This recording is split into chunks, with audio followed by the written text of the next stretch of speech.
मैं doctor Anju Sharma, department of chemistry, government girls college Ajmer, BSc part first का topic noble gases में मैं आज आपको प्रॉपर्टीज़ ऑफ नोबल गैसेस बताऊंगी कि क्या क्या गुण हैं नोबल गैसेस के। सबसे पहला गुण हम देखेंगे, all gases are colourless, odourless and tasteless, यानी कि रंगहीन होती हैं, गंधहीन होती हैं और स्वादहीन होती हैं।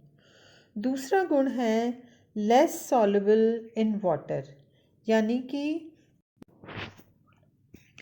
दूसरी प्रॉपर्टी ये है कि नोबल गैसेस हैं, these are less soluble in water, यानी कि जल में ये कम विलेय होती हैं। Solubility increases as atomic number increases, जैसे जैसे परमाणु क्रमांक बढ़ता है वैसे वैसे विलेयता बढ़ती जाती है। जब हमने नोबल गैस के कॉन्फ़िगरेशन के बारे में देखा था और हमने ये देखा था कि एक समूह में जब हम ऊपर से नीचे जाते हैं नोबल गैसेस के केस में, तो क्या होगा, एक ग्रुप में जब ऊपर से नीचे जाते हैं तो एटॉमिक नंबर बढ़ता है, परमाणु क्रमांक बढ़ता है, और परमाणु क्रमांक बढ़ने के साथ साथ विलेयता बढ़ती जाती है।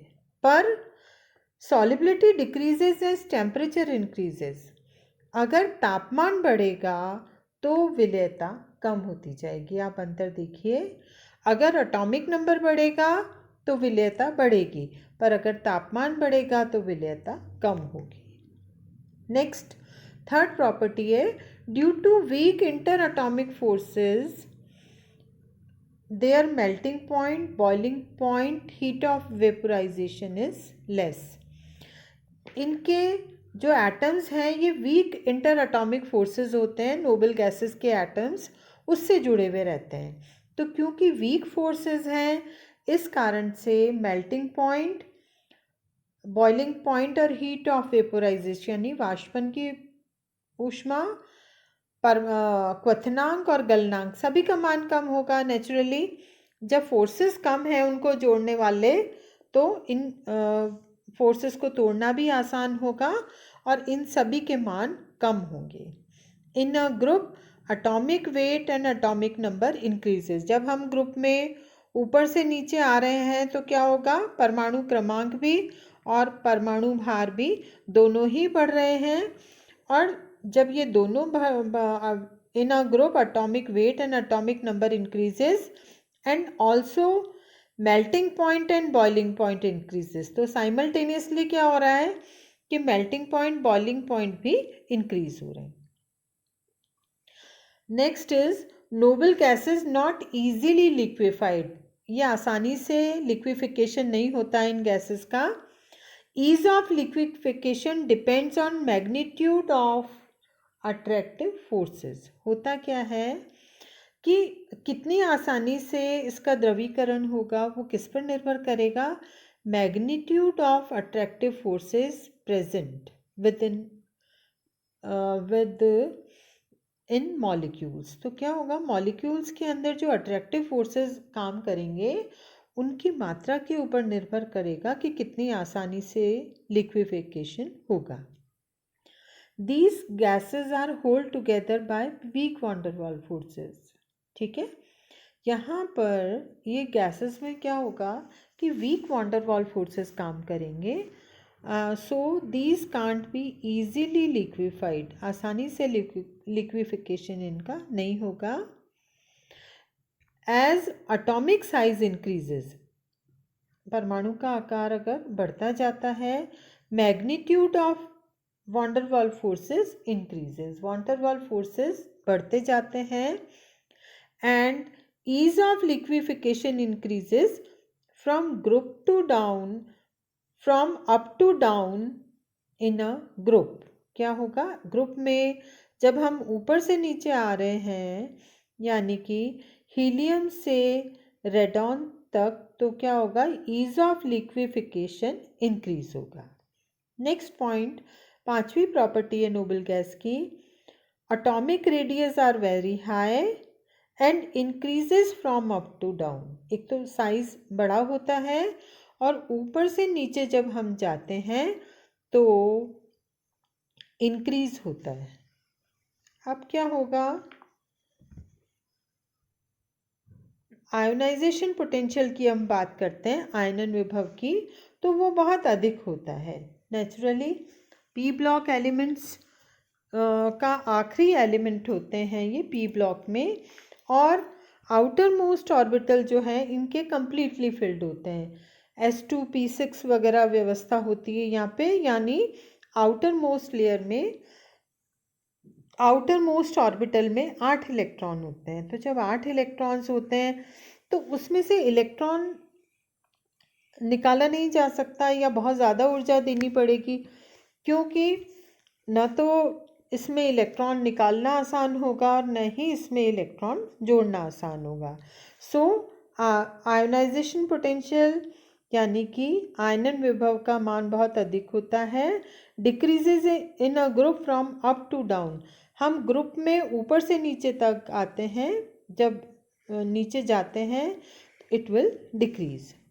इलेक्ट्रॉन एफिनिटी, इलेक्ट्रॉन बंधुता की हम अगर बात करते हैं तो ये नेग्लिजिबल होती है। नेग्लिजिबल होती है मतलब नगण्य होती है विद्युत ये इलेक्ट्रॉन बंधुता। That means no tendency of accepting electrons, यानी वो इलेक्ट्रॉन्स को ग्रहण करने की इच्छा नहीं रखते हैं या उसकी रिक्वायरमेंट है ही नहीं। तो बहुत ज़्यादा ऊर्जा की आवश्यकता भी नहीं कह सकते, बल्कि हम उसको नगण्य ही कहेंगे, क्योंकि जब सारे ऑर्बिटल्स कंप्लीटली फिल्ड हैं तो इलेक्ट्रॉन के एडिशन की यहाँ पर कोई भी संभावना नहीं है।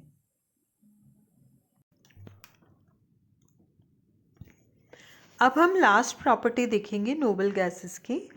ये मोनो एटॉमिक होती हैं सभी गैसेस, और इनके Cp/Cv का मान होता है 1.66। ये मोनो एटॉमिक होती हैं, इसको हम आसानी से MOT के द्वारा समझ सकते हैं। आप ये देखिए, यहाँ पर ये दोनों एटॉमिक ऑर्बिटल्स हैं जिनमें दो दो इलेक्ट्रॉन्स हैं। जब इसमें मॉलिक्यूलर ऑर्बिटल्स में इलेक्ट्रॉन्स की फिलिंग होगी तो दो इलेक्ट्रॉन σ1s में जाएंगे, यानी इट इज़ σ1s2, और दो इलेक्ट्रॉन एंटी बॉन्डिंग ऑर्बिटल यानी σ1s2, σ*1s2 में दो इलेक्ट्रॉन जाएंगे, यानी दो इलेक्ट्रॉन σ1s2 और दो इलेक्ट्रॉन σ*1s2 हो जाएगा कॉन्फ़िगरेशन। तो अगर हम इसका बॉन्ड ऑर्डर निकालेंगे तो वो होगा electrons in bonding orbital, electrons in anti bonding orbital divided by 2। So bond order is 0। तो बॉन्ड ऑर्डर 0 होना इन गैसेस के मोनो एटॉमिक होने को वेरीफाई करता है। अब हम ये देखेंगे कि किस तरह से प्रॉपर्टीज़ को हम आसानी से समझ सकते हैं कि ये ब्रिज है between 7th A group and 1st A group. हम किसी गोले की या ग्लोब की कल्पना करते हैं, उसी तरह से आप कल्पना करिए कि 7th A और 1st A ग्रुप के बीच में नोबल गैसेस हैं। तो क्या होगा, जो प्रॉपर्टीज़ भी हैं, जो गुण भी हैं, इन दोनों के बीच के होने चाहिए। तो आप ये देखिए, जो गुण धर्म हैं जैसे इलेक्ट्रोनेगेटिविटी, डेंसिटी यानी घनत्व, ऑक्सीकरण अवस्था, और ये किसके बीच में होंगी? एल्कली मेटल्स के केस में क्या होगा? +1, यानी ऑक्टेट कंप्लीट होने के बाद यहाँ पर एक इलेक्ट्रॉन अधिक है। और हैलोजन में क्या है? ऑक्टेट कंप्लीट होने से एक इलेक्ट्रॉन कम है। तो उसी तरह से ये जो सारे गुण हैं, these are in between 1st A and 7th A group. तो इस तरह से हमने नोबल गैसेस के गुणधर्मों के बारे में देखा, और हमने यहाँ पर ये देखा क्योंकि क्रियाशीलता इसकी बहुत कम होगी, मोनो एटॉमिक होते हैं, पर फिर भी आप ये देखेंगे कि ज़ेनॉन जो है वो बहुत सारे कंपाउंड्स का फॉर्मेशन करता है। तो ज़ेनॉन के कंपाउंड्स को हम नेक्स्ट लेक्चर में पढ़ेंगे। Thank you.